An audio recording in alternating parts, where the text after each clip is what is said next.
Ce programme vous est offert par la Fondation MTN. Everywhere you go.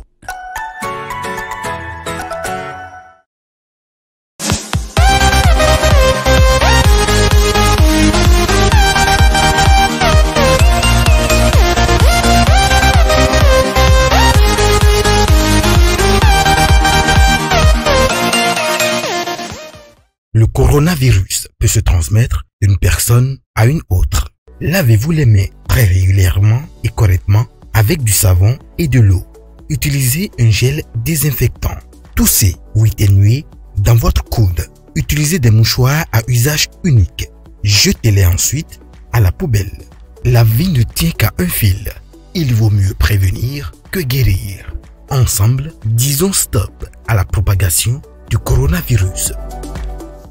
Bienvenue, chers apprenants de la classe de terminale D, aux séances de TD des classes digitales.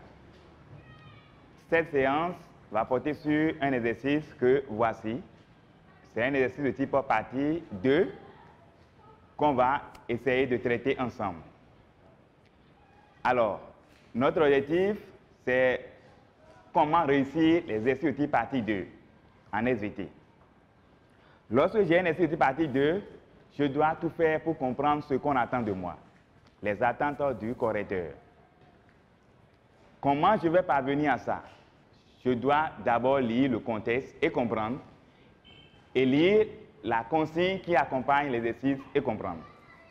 Si les deux là sont bien faits, alors je peux dire que je peux réussir mon exercice.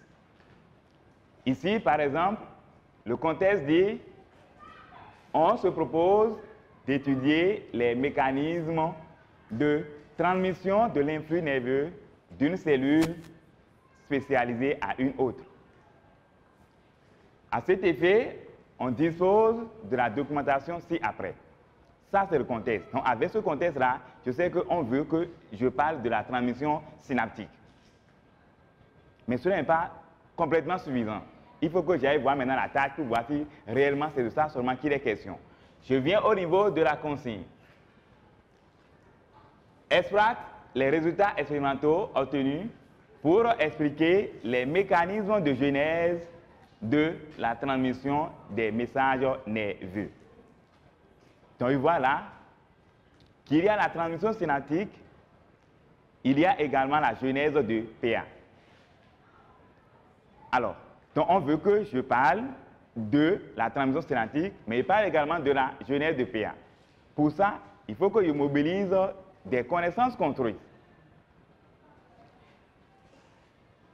Quelles sont les connaissances que je dois mobiliser? Je vais mobiliser les connaissances construites en relation avec la genèse de PA et la transmission synaptique. SA3. Donc, je vais au niveau de la SA3, c'est pour revoir ces notions-là, pour me rappeler rapidement ces notions-là. Déjà, ma tête va dans le cahier, je rappelle ce qu'on a dit en classe, ce qui est dans le cahier, tout ça, j'ai déjà dans ma tête. Donc, je peux commencer par aller en profondeur de mon exercice. Donc, aller consulter les documents pour voir les informations qu'il y a dans chaque document. Et les informations que je peux prendre, les informations qui sont nécessaires pour moi. Alors, ici, j'ai un document qui est la figure qui présente le dispositif expérimental. Le deuxième document qu'on m'a proposé pour le même exercice, c'est aussi une figure et qui parle de la série expérimentale, de la série d'expériences proposées. Donc, j'ai deux documents à exploiter pour pouvoir parvenir à cette fin. Quand je regarde tout ça, je peux déjà dire ce que j'ai à faire. J'ai une idée de ce que j'ai à faire, j'ai des expériences, donc c'est que j'ai à exploiter des documents de type expérience. Je me rappelle déjà ce qu'on fait au niveau des expériences de type expérience. Comment on exploite les documents de type expérience. Comment on les interprète, tout ça là, je dois me rappeler rapidement. Avant de démarrer l'exercice. Alors, donc je sais ce que j'ai à faire, je sais les notions que je dois utiliser, donc le vocabulaire adéquat à utiliser, je sais. Je sais aussi comment je vais exploiter le document qu'on m'a présenté, la manière d'exploiter le document, je le sais. dont je peux démarrer mon exercice. J'écris alors la tâche, la problématique.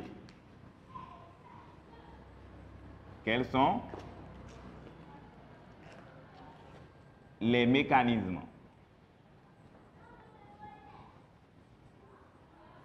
de genèse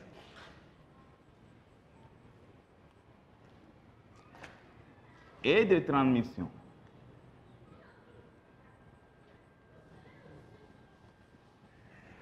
des messages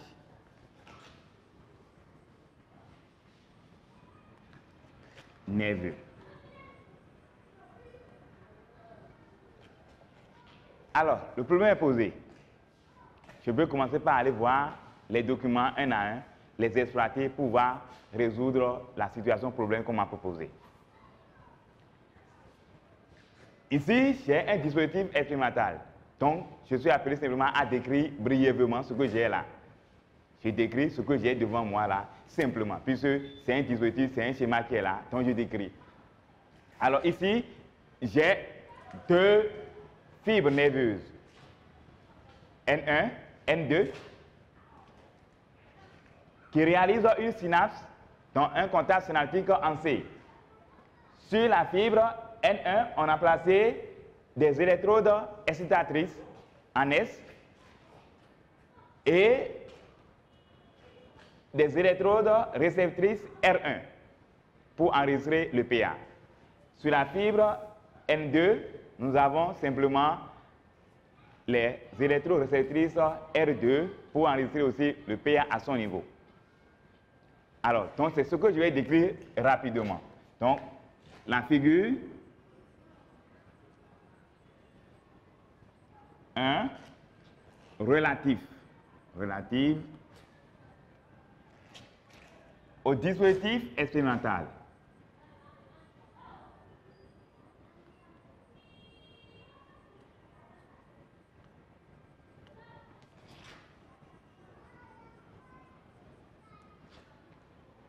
Montre deux fibres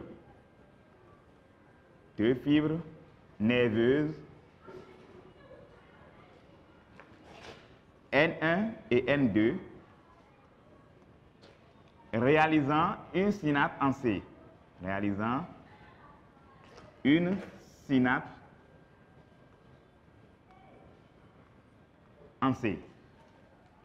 C'est pas terminé, je vais parler des récepteurs qu'on a mis dessus. Sur N1 sont placés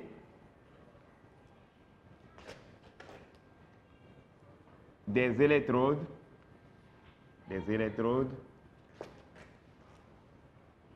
excitatrices,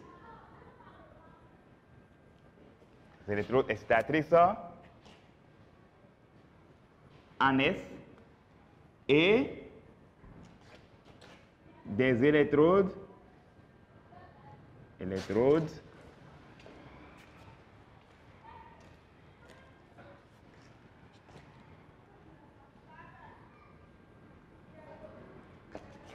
réceptrices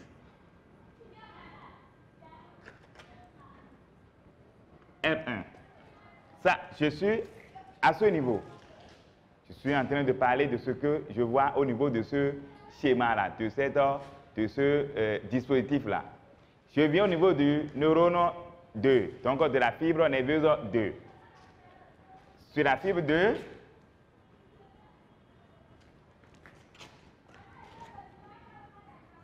fibre N2, sont placés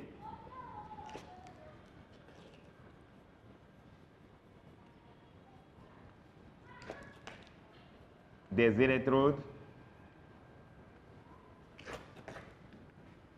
réceptrices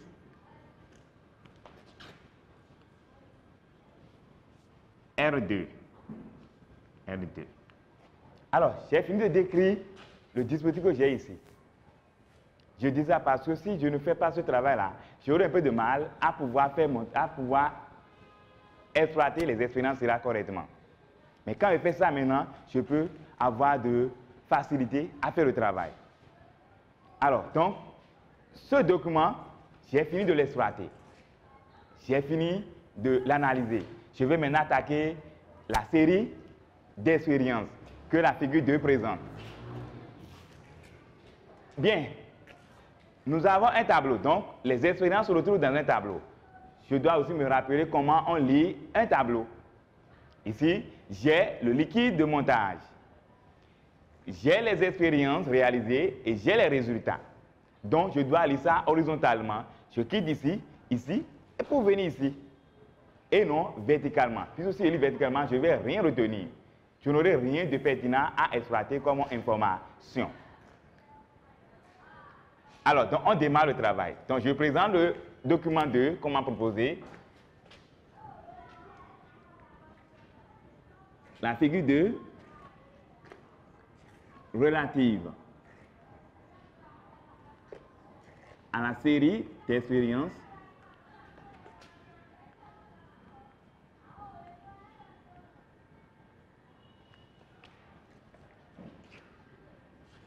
révèle. Je viens au niveau de la première expérience. Première expérience. Le liquide de montage est là, c'est l'eau de mer. Expérience réalisée, on a stimulé en S. On a porté une stimulation en S, ce que j'ai déjà décrit. Et voilà les résultats. J'obtiens quoi? 2 PA. Un PA en R1 et un PA en R2. Donc, on stimule ici, on observe un PA, ce qui est normal. Ça veut dire que la stimulation est efficace, c'est pourquoi on a observé un PA à ce niveau. Mais de l'autre côté aussi, on obtient un PA. Ça veut dire qu'il y a quoi? Il y a une transmission synaptique. Le PA qui a quitté le neurone 1, donc la fibre 1, a été transmis à la fibre 2. Donc, c'est ça que je vais faire sortir à ce niveau. Alors, je commence. Révèle que l'excitation, ou bien la stimulation,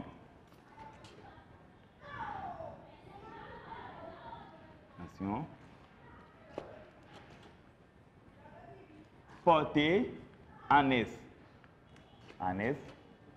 sur N1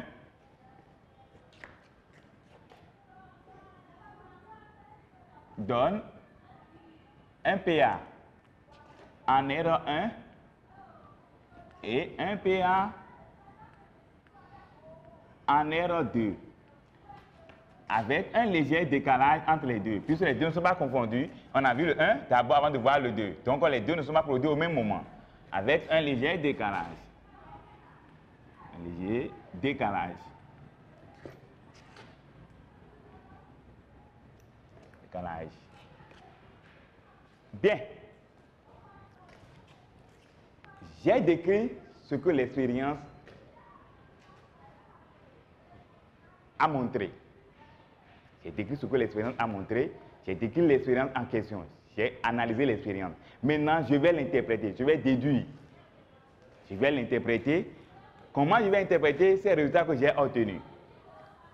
Ce qui est pertinent ici, c'est le fait qu'on a obtenu un PA au niveau de la fibre 2, alors qu'on ne l'a pas stimulé. Et les deux PA, attention, les deux PA ont la même amplitude. Ce qui signifie qu'il y a une transmission intégrale du PA présynaptique au PA postsynaptique. Et là, alors encore, je vais déduire aussi que le neurone 1 est un neurone présynaptique et le neurone 2 est un neurone postsynaptique, puisque l'information nerveuse a été transmise de N1 à N2.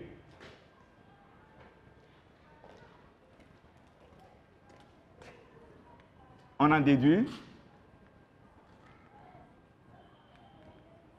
que le PA est transmis intégralement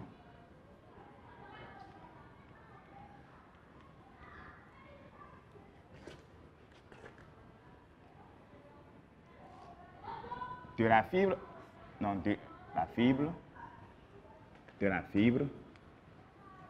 N1 à celle N2. Celle N2. La fibre N2, donc la fibre N1 du moins d'abord, la fibre N1,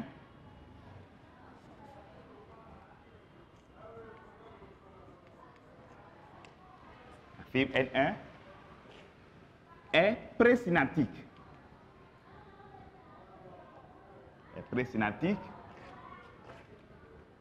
Et la fibre N2 est postsynaptique.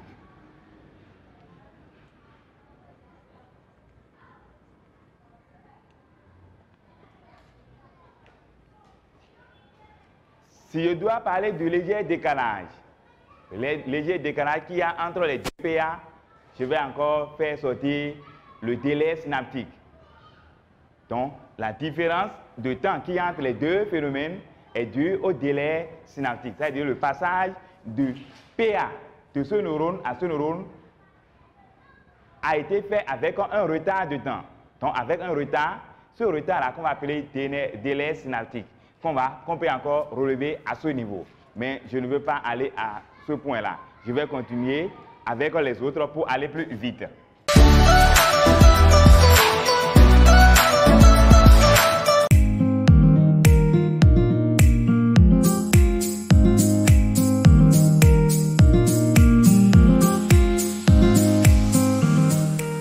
Le 16 février 2018, la Fondation MTN lançait à Parakou la phase de déploiement du projet Génération numérique. Initié en 2016, ce projet mis en œuvre en partenariat avec l'Agence béninoise du service universel des communications électroniques et de la poste, ABSUCEP, est la contribution de la Fondation MTN à l'amélioration de la qualité de l'éducation par l'éthique dans le système éducatif béninois. L'existence de cette classe numérique a été pour nous principalement un élément de motivation, parce que nous sommes servis de l'existence de cette classe numérique pour sélectionner les meilleurs élèves de notre classe et nous les encadrons, nous les faisons encadrer à la salle numérique par un professeur qui leur permet de faire des recherches sur l'enseignement qu'ils reçoivent en classe.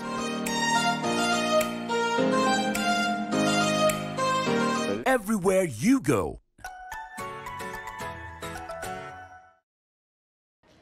Alors, donc, avec ce qu'on vient de voir, avec l'expérience 1, on remarque que le neurone 1 est présynaptique, donc avant la synapse, et le neurone 2 après la synapse, donc postsynaptique.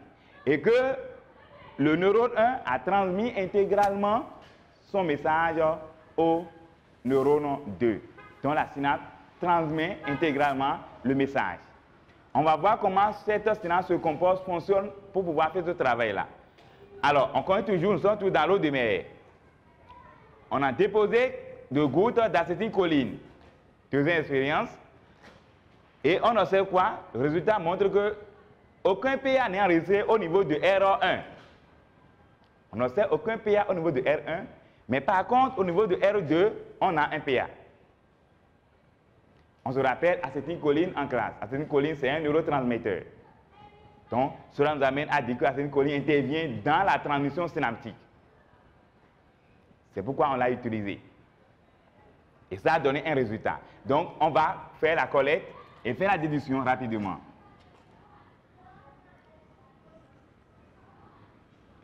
Lorsqu'on dépose une goutte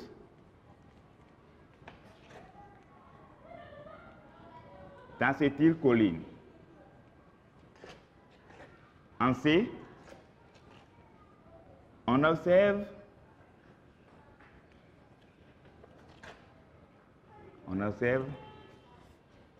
que le PA postsynaptique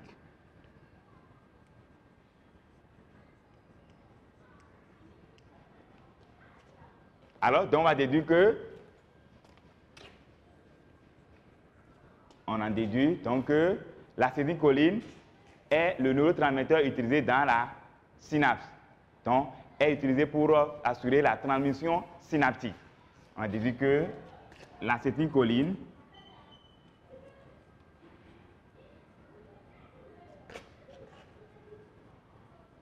est le neurotransmetteur transmetteur qui assure la transmission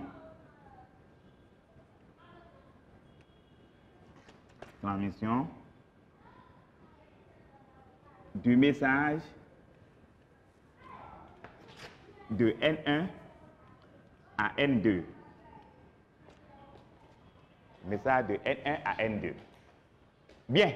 Donc, on se rappelle qu'en classe, on a dit, lorsque l'information vient au niveau du bouton présynaptique, allez, il y a exocytose de l'acétylcholine qui se fixe sur ces récepteurs. Donc, c'est cette notion-là qu'on a eue, j'ai dit que tout à l'heure, avant de commencer, qu'il faut faire un ramassis, il faut faire un rappel des notions qu'on doit utiliser, qu'on doit exploiter pour pouvoir faire le travail. Et c'est pour ça qu'on a d'abord lu le contexte et aller voir la consigne pour pouvoir se rappeler ce qu'on doit faire, pour pouvoir aller dans notre cahier et tirer l'information, bien les connaissances notionnelles qu'on peut exploiter dans cet exercice-là.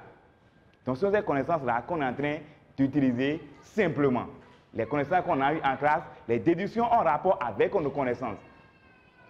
En rapport avec nos connaissances. Alors, bien, on continue toujours. On est au niveau de l'expérience 3. L'expérience 3, toujours avec le même liquide de montage qui est l'eau de mer.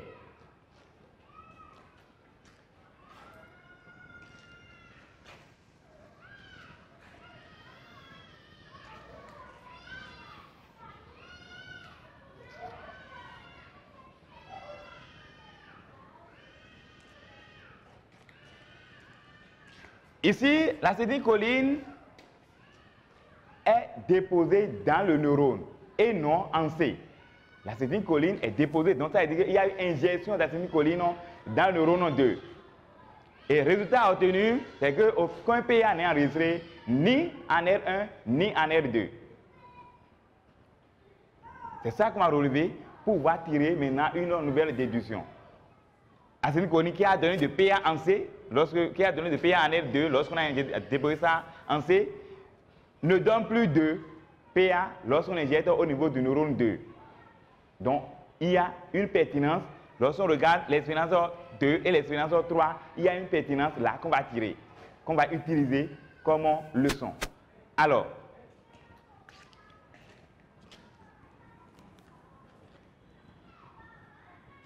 lorsqu'on injecte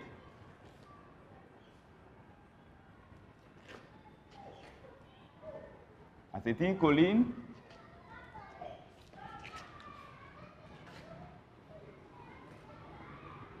dans le neurone, dans la fibre 2, dans la fibre N2, on enregistre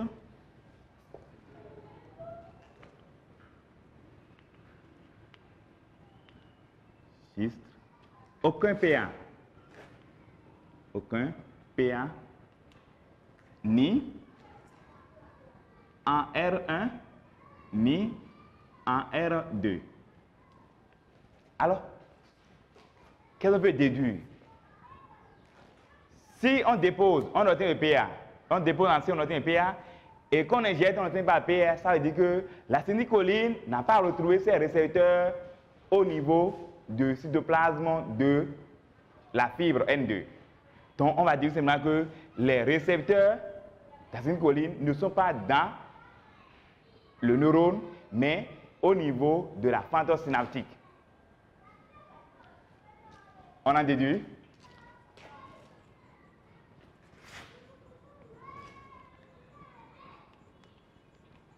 que l'acétylcholine n'assure la transmission synaptique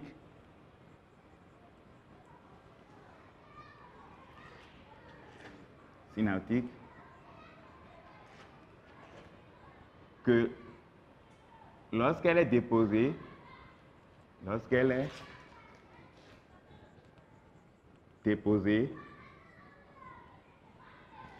dans la fente synaptique,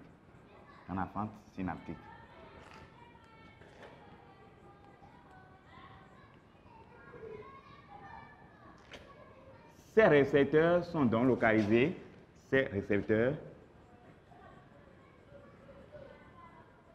sont donc localisés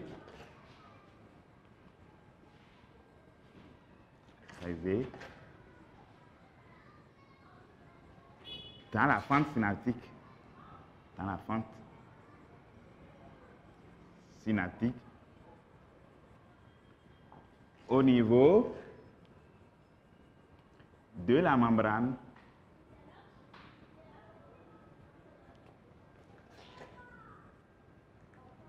de la fibre postsynaptique.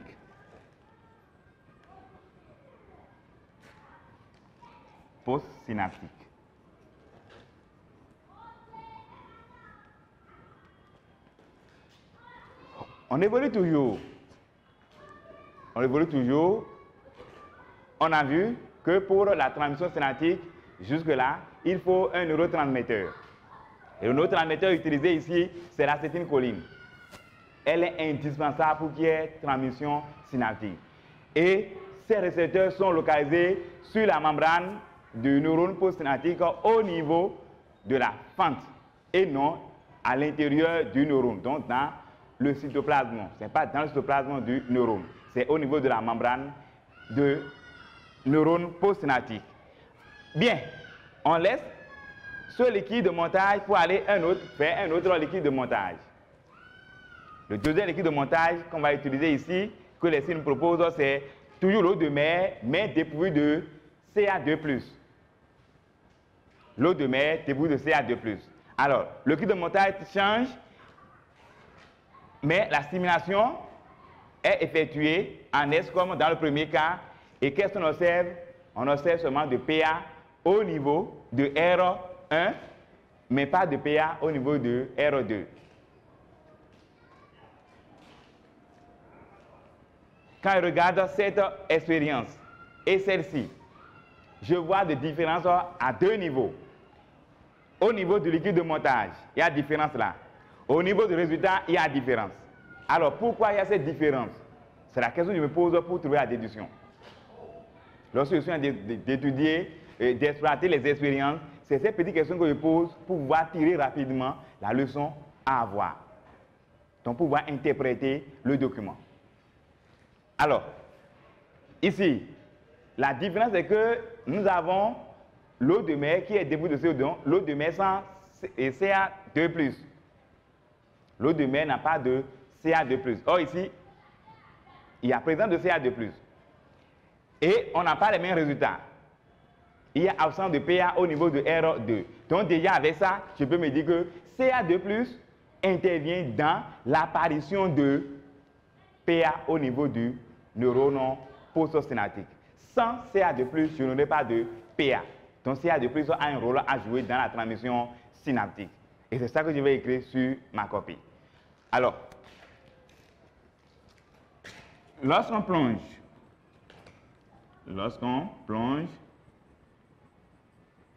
le dispositif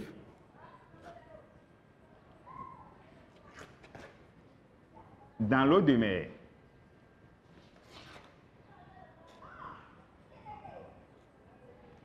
dépourvu de Ca2+,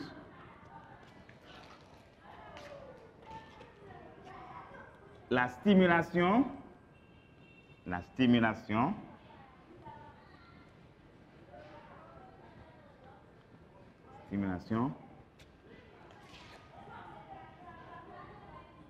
portée en S n'engendre de PA qu'en R1. J'ai décrit l'expérience réalisée ici. J'ai décrit l'expérience. Maintenant, je vais traduire. Je vais alors interpréter. Je vais faire la déduction. Ce qu'on a déjà dit, donc je vais l'écrire.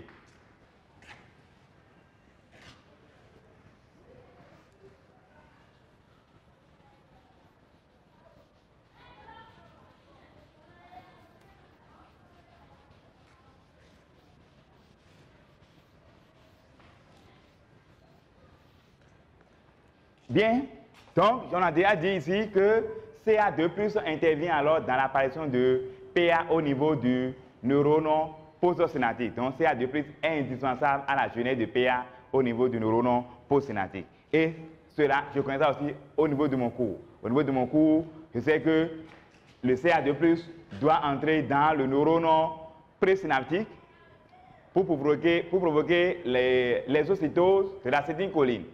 Donc, cette notion que j'ai dans ma tête, c'est ça que je dois faire ressortir ici pour pouvoir interpréter l'expérience que je suis en train d'analyser. Alors, donc, on en déduit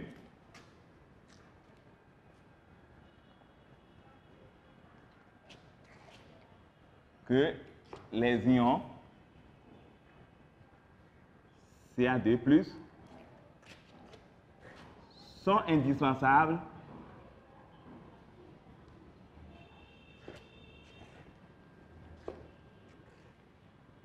à la transmission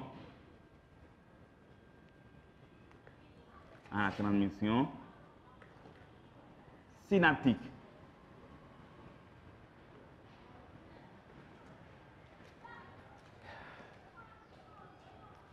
J'ai fini avec celle-ci. J'attaque la dernière expérience. La dernière expérience. L'eau de mer est toujours là. L'eau de mer normale, comme l'eau de mer de départ. Mais ici, on a ajouté de poisons bloquant les canaux Na+ ou K+. Donc, l'eau de mer contient maintenant des poisons qui bloquent les canaux de Na+ et de K+. Et quel résultat, quelle action on a effectuée sur le neurone? On a porté la stimulation sur le neurone 1, toujours, comme dans le premier cas, ou bien dans le cas précédent. Le résultat, aucun PA. Aucun PA, ni en R1, ni en R2. Alors, toujours par le même exercice de tout à l'heure, je vais voir quelle est la différence entre ce qui est ici et l'expérience témoin qu'on avait réalisé en 1. Ici, le liquide de montage contient désormais un poison qui bloque les canaux Na+. Donc, il y a quoi? On a empêché l'entrée des ions Na+, ou la sortie des ions K+. Un mécanisme que je connais déjà moi-même en classe. Alors, quand on bloque ces ions-là, donc quand on bloque la perméabilité des neurones aux ions Na+, et K+, on n'obtient plus de PA. On n'obtient plus de PA ni en N1 ni en N2. C'est-à-dire ces ions sont indispensables.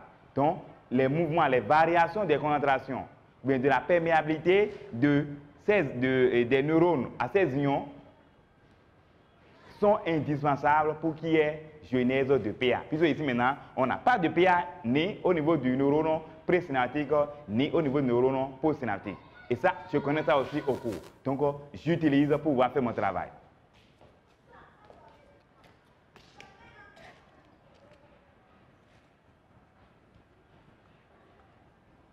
Lorsqu'on plonge le dispositif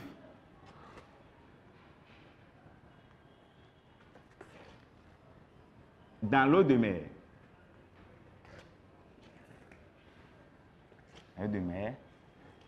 contenant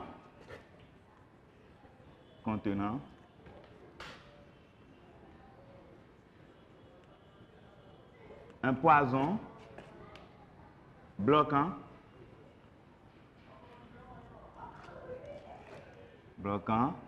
les canaux Na+ et K+,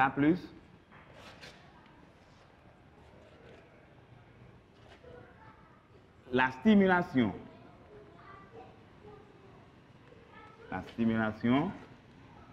portée en S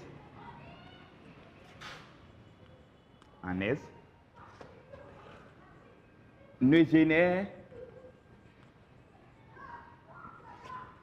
pas de PA, ni en R1 ni en R2. Alors, je vais déduire on en déduit que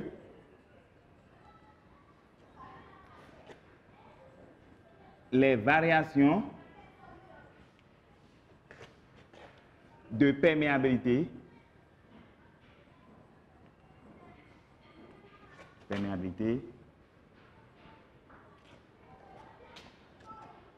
des fibres aux ions Na+ ou K+,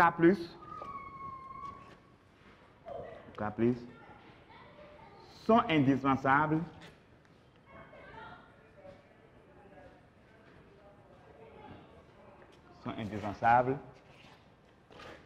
à la genèse de PA.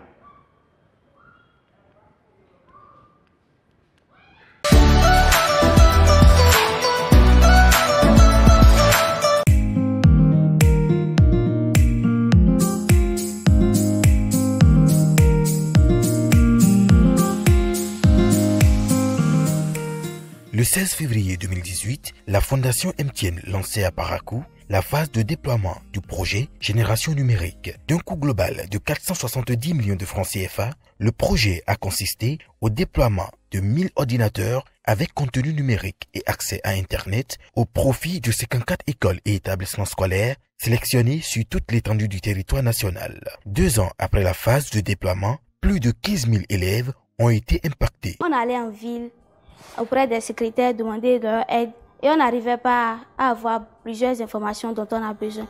Mais maintenant, nous avons ces outils au sein de notre collège qu'on utilise à tout moment, au moment opportun où on en a besoin et on en tire de bonnes informations par rapport à ce qu'on veut. La salle informatique nous est d'une grande utilité au lycée militaire. Elle nous permet tout d'abord de faire des recherches documentaires qui nous serviront dans nos divers exposés. Elle nous permet aussi d'être au courant de ce qui se passe dans le monde. Everywhere you go.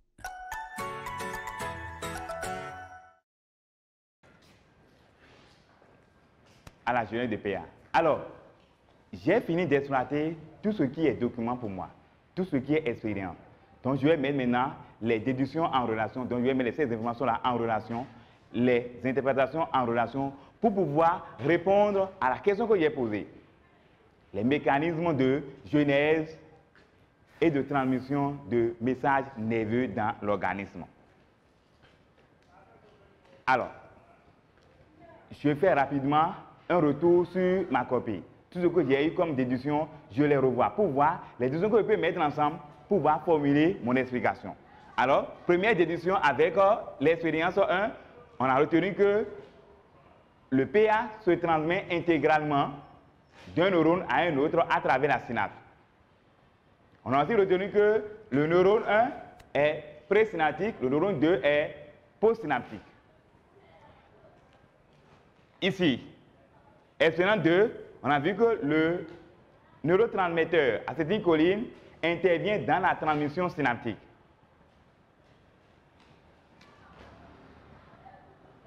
Troisième expérience, on a retenu que ce neurotransmetteur a ses récepteurs sur la membrane du neurone postsynaptique au niveau de la fente et non dans le cytoplasme.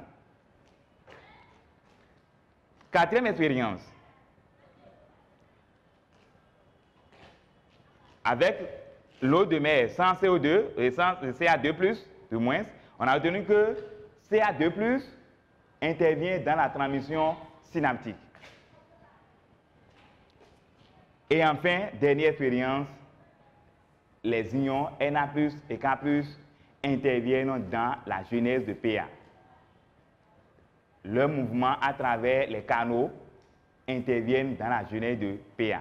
Il faut que ces ions traversent, se déplacent à travers les canaux pour pouvoir permettre la naissance d'un PA. Je me retrouve entièrement avec mon cours, entièrement avec ce qu'on m'a enseigné en classe. Donc, je vais formuler maintenant l'explication moi-même à partir des informations que j'ai reçues de ces documents-là. Bien, donc la mise en relation. La mise en relation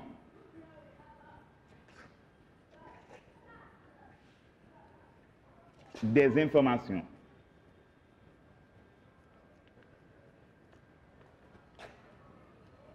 retenu des documents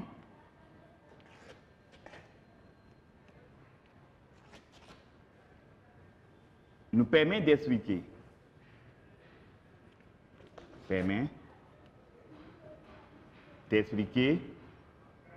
que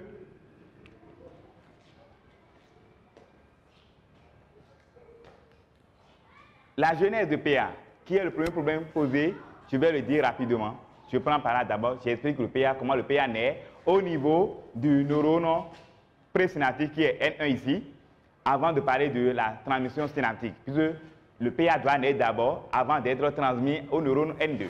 Donc, c'est ça, je vais commencer par ça rapidement. C'est en cela que je fais la mise en relation. Donc, je relis. Je ne suis pas obligé de suivre l'ordre des déductions. C'est le moment maintenant que je vais exploiter mon génie pour agencer, pour relier les déductions et pouvoir expliquer le problème qu'on a proposé.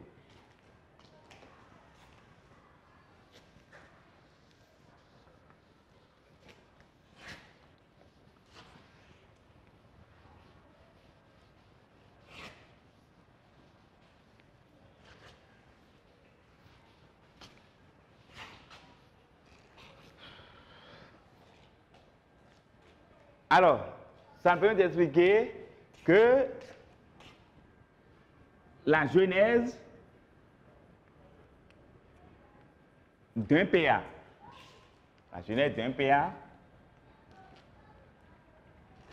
nécessite l'entrée massive des ions Na+,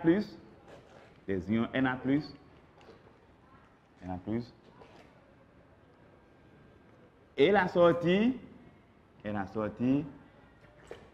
des ions K+, à la suite d'une stimulation.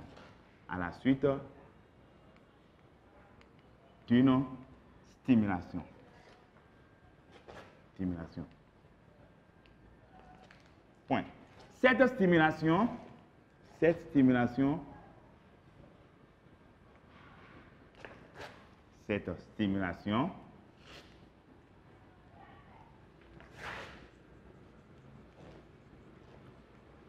provoque alors l'ouverture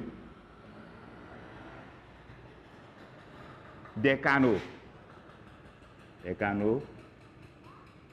Na+ et K+, voltage dépendant.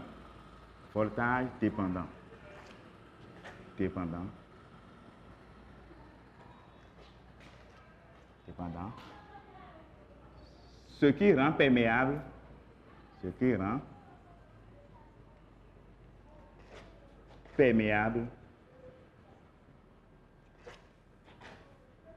les fibres ou bien la fibre nerveuse à ces ions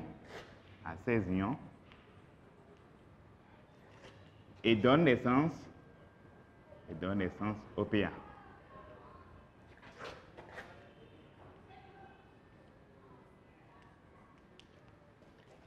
Le PA est né.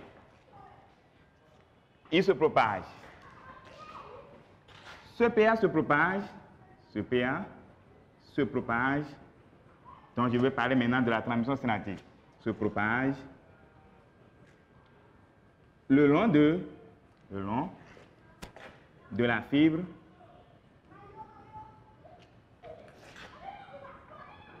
jusqu'au bouton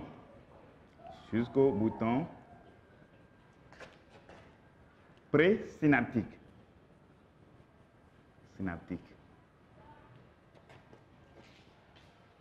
Je suis à ce niveau. Donc, le PA vient au niveau du bouton présynaptique. Lorsque le PA vient ici, qu'est-ce qui va se passer? Comment il peut quitter ici pour l'autre côté? On a vu que pour cela, il faut quoi? Il faut qu'il y ait exocytose. Il faut qu'il y ait libération de l'acétylcholine. C'est l'acétylcholine libérée qui va provoquer maintenant la naissance d'un PA au niveau du neurone 2. Donc,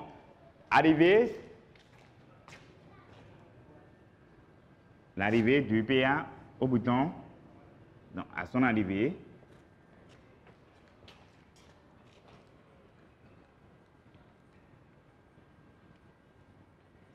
Au bouton présynaptique.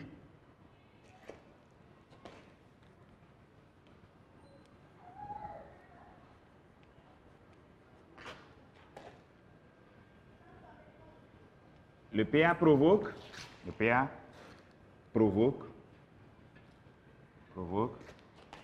la perméabilité du neurone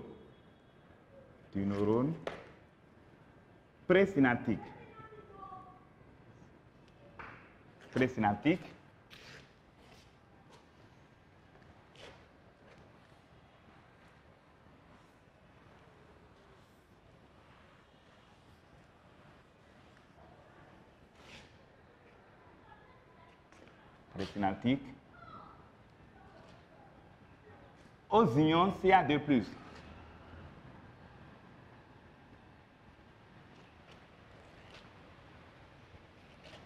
Ce qui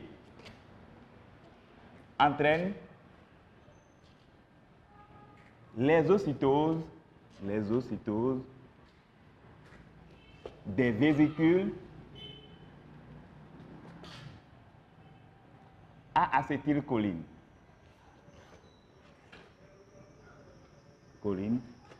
Contenu dans le bouton.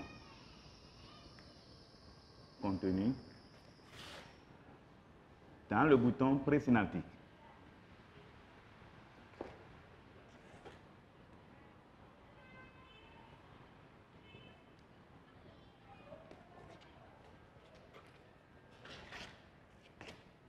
Alors, il y a l'exocytose. Donc maintenant, l'acétylcholine va se fixer sur ces récepteurs au niveau de la membrane du neurone postsynaptique.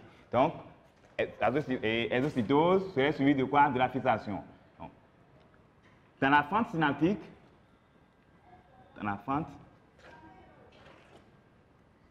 synaptique,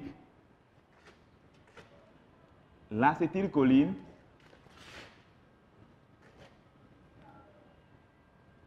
se fixe sur ces récepteurs,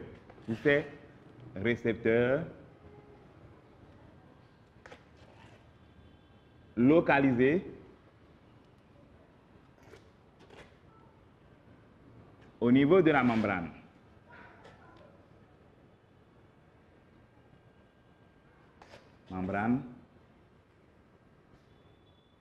Du neurone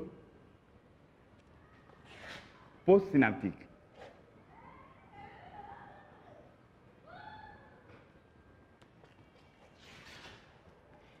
Il s'ensuit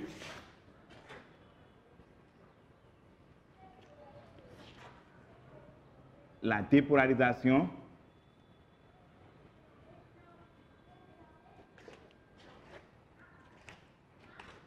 de ce dernier.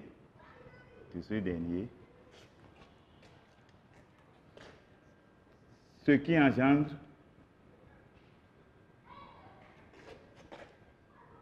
le PA postsynaptique.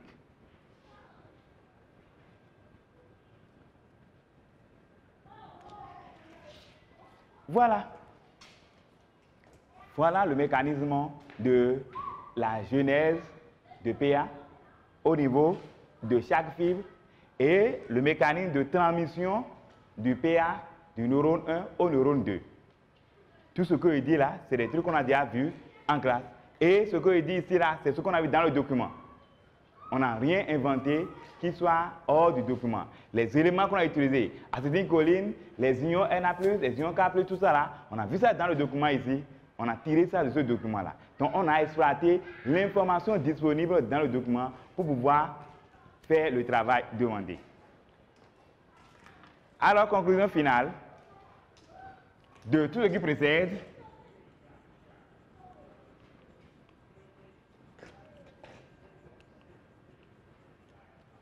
On retient que la genèse du PA se fait par la perméabilité des fibres aux ions Na+ et K+, suite à l'ouverture de leurs canaux. On retient que la genèse de PA est due à la perméabilité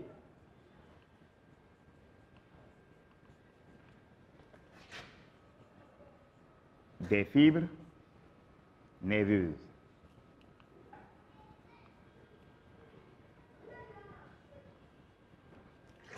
Au Na+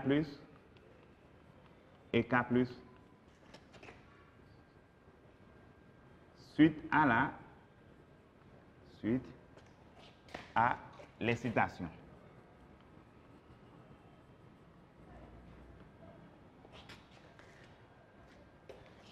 Deuxième problème, deuxième mécanisme, c'est la transmission synaptique. Donc, le message nerveux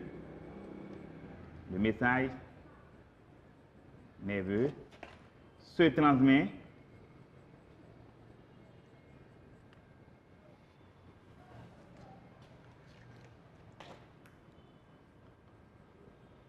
d'un neurone à un autre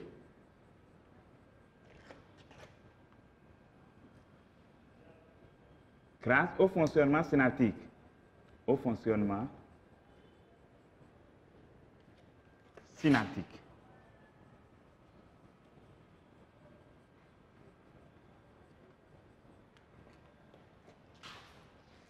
J'ai conclu mon travail.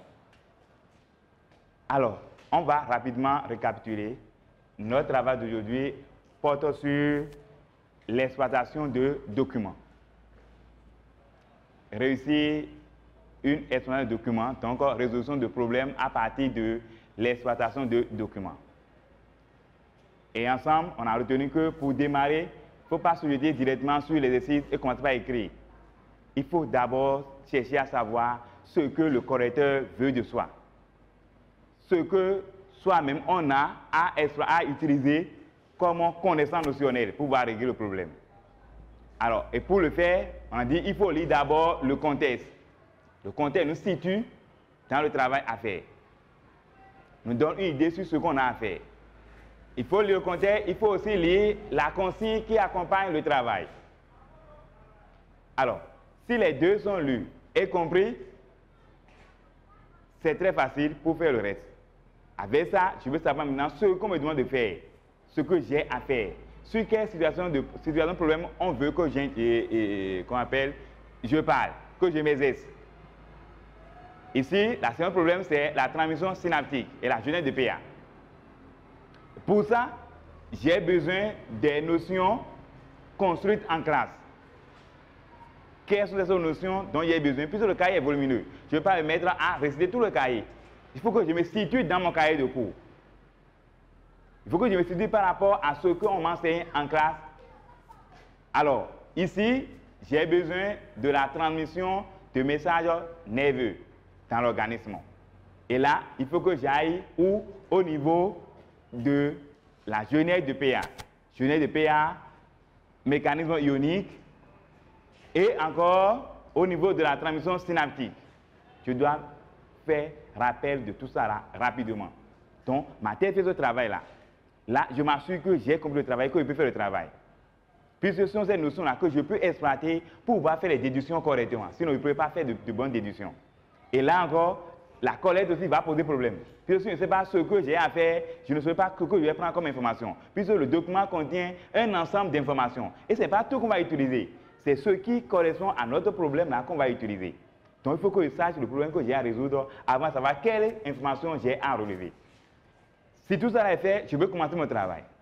Maintenant, je vais voir chaque document, ce que le document apporte comme information. Chaque document apporte comme information pour moi. Et je vais maintenant l'interpréter. Donc je vais faire parler chaque document. Alors, pour faire parler au document, il faut que j'identifie le type de document qu'on m'a proposé. Par chaque document a sa manière de l'exploiter, de l'analyser. Analyser un document, c'est le faire parler. Pour pouvoir maintenant interpréter ce qu'il a dit. Alors, Donc ici, j'ai des expériences. Je sais comment exploiter une expérience. Lorsque j'ai une expérience, je dois tout faire pour retrouver les faits expérimentaux. Donc, ce que l'expérimentateur a effectué comme action. Et après, je dois me demander quel est le résultat qu'il a obtenu. Donc, les deux, je dois les mettre ensemble. C'est les deux qu'il me faut pour pouvoir analyser une expérience. Qu'est-ce qu'il a fait? Qu'est-ce qu'il a obtenu comme résultat? Si les deux sont retenus, sont compris et retrouvés, alors j'ai fini d'analyser l'expérience. Alors maintenant, je vais la traduire. Je vais l'interpréter. C'est ça la déduction. Donc, avec ça, je fais la déduction comme cela se doit. Tu n'as pas de problème. Si je retrouve correctement les faits expérimentaux et les résultats obtenus, la déduction, oui, les déductions sont très faciles à retrouver. Et c'est ce qu'on a fait ici, au niveau de chaque expérience, pour pouvoir parvenir à ce travail. Maintenant, quand on fait tout, la mise en relation, je mets les déductions ensemble. Je vais voir maintenant comment je vais les organiser pour pouvoir rendre mon travail. Puisque mon objectif, c'est d'expliquer un problème. D'expliquer ça le plus clair possible. Alors, donc, je fais appel à mes connaissances, et je fais aussi recours aux déductions. Et quand je mets les deux ensemble, je trouve toujours le test que je vais proposer pour pouvoir expliquer le problème. Et enfin, je fais une petite conclusion pour pouvoir répondre directement au problème que j'ai posé. Et le travail est fait. C'est tout ce qu'on me demande en partie 2. Quel que soit le document qu'on me propose, c'est le travail à faire ça. Et quand on le fait bien, on réussit.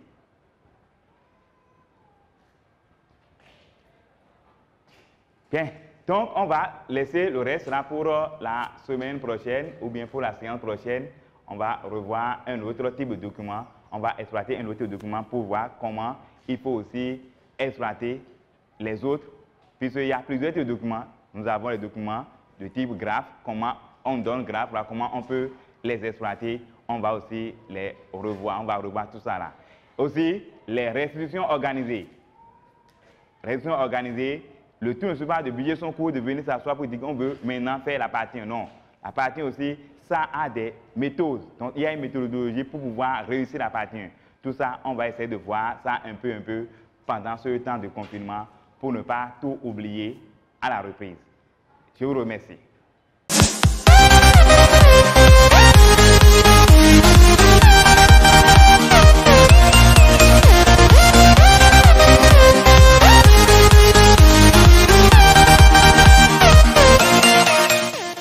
Ce programme vous est offert par la Fondation MTN.